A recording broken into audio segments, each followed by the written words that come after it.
pergantian HP saudara itu terkait itu enggak? Ada beberapa informasi yang kemudian tidak boleh dilayangkan atau apa? Tidak mulia. Tidak ada. Tidak mulia. Saudara dalam berita acara yang saudara berikan ini diarahkan atau tidak? Dan pemirsa, untuk membahas sidang perintangan penyidikan yang melibatkan anggota Polri sudah bergabung peneliti kepolisian dari Institute for Security and Strategic Studies, Bambang Rukminto. Selamat sore Pak Bambang. Selamat sore Mbak April. Baik, Pak Bambang, para terdakwa ini mengaku mengikuti bergerak atas komando Verdi Sambo sehingga tidak bisa menolak perintah. Apakah perbedaan pangkat sangat berpengaruh Pak, sulitnya anggota Polri ini untuk menolak perintah? Ya, kultur militeristik di tubuh kepolisian ini masih sangat kental. Hubungan antara atasan dan bawahan ini masih seperti di militer, seperti rantai komando. Yang ini sebenarnya keluar dari prinsip polisi yang profesional. Apalagi kalau kita melihat hubungan atasan bawahan ini kalau memiliki rentang kepangkatan yang sangat jauh, tentunya memang sangat akan berpengaruh. Seperti Verdi Sambo dengan Baradae misalnya, ini kan rentangnya sangat jauh. Yang satu adalah level 3 dari atas, yang sementara Baradae ini adalah paling bawah di kepolisian. Apalagi kalau ini pun juga terkait dengan bukan hanya kepangkatan, tapi juga terkait dengan masa kerja para personil. Masa kerja personil ini berpengaruh pada pengalaman dan kemudian cara berpikir, cara merespon seperti itu. Baik. Kalau melihat terdakwa terkait dengan kasus obstruction of justice yang menyampaikan bahwa hanya sekedar menerima perintah saja, ini memang juga harus bisa dibeda-bedakan karena masing-masing tentunya memiliki porsi yang berbeda.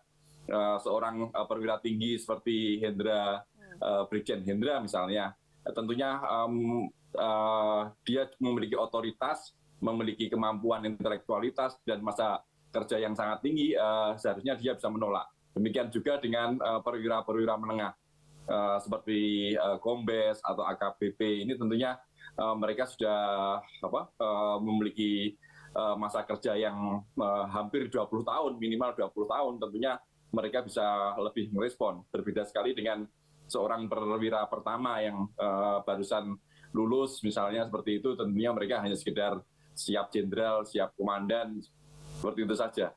Baik Pak, bicara soal bagaimana seorang polisi ini bisa mulai kritis atas komando atau perintah yang diperintahkan kepada dari atasannya begitu Pak. Di level mana kira-kira ini bisa boleh berpikiran kritis begitu? Sebenarnya seorang polisi profesional semuanya di level manapun juga harus berpikir kritis, tetapi karena kultur militeristik ini masih ada, kemudian juga tidak ada instrumen perlindungan terkait dengan profesi kepolisian ini, akhirnya kultur tersebut terbawa-bawa sampai sekarang gitu. Seorang bawahan tentunya akan siap komandan, siap menjalankan perintah. Penolakan perintah ini tentu sangat dipikir akan mempengaruhi promosi jabatan, promosi karir mereka.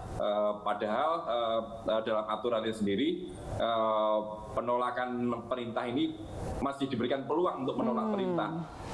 Kalau kemudian penolakan perintah ini terkait dengan hal-hal yang di luar kedinasan, seorang bawahan ini bisa melaporkan kepada atasan pemberi perintah. Aturannya seperti itu, tapi fakta-faktanya kan mereka masih ada kendala-kendala psikologis terkait ketakutan-ketakutan bila kemudian tidak mendapatkan promosi, karena promosi ini tentunya juga harus mendapatkan rekomendasi dari atasan langsung seperti itu. Baik, berarti tidak hanya keperluan hierarki dan juga pengalaman yang diinginkan oleh setiap anggota Polri, tapi juga ada hal-hal lain begitu ya Pak ya, yang mengharuskan ini mengikuti aturan untuk mengamankan tanda kutip. Apakah betul seperti itu? Betul, rekomendasi pimpinan atasan ini sangat penting sekali, makanya mereka lebih siap pada siap komandan atau siap jenderal. Penolakan perintah ini nyaris tidak ada, meskipun secara normatif ini dilarang ketika perintah ini terkait dengan pelanggaran hukum, apalagi ini terkait dengan pidana. Insting seorang anggota polisi tentunya bisa mereka apakah ini adalah kasus yang fatal atau sekedar perintah biasa. Tapi faktanya kan obstruction of justice ini mereka lakukan juga, bukan hanya orang per orang, tapi menyangkut banyak orang. Dan ini fatal juga bagi institusi kepolisian. Artinya selama ini kepolisian ini tidak membangun sistem yang baik ketika tidak mengantisipasi hal-hal seperti ini terjadi, seperti itu. Jadi sistemnya kurang baik begitu ya Pak untuk rekrutmen dan juga memindah tugas jabatan anggota kepolisian selama ini.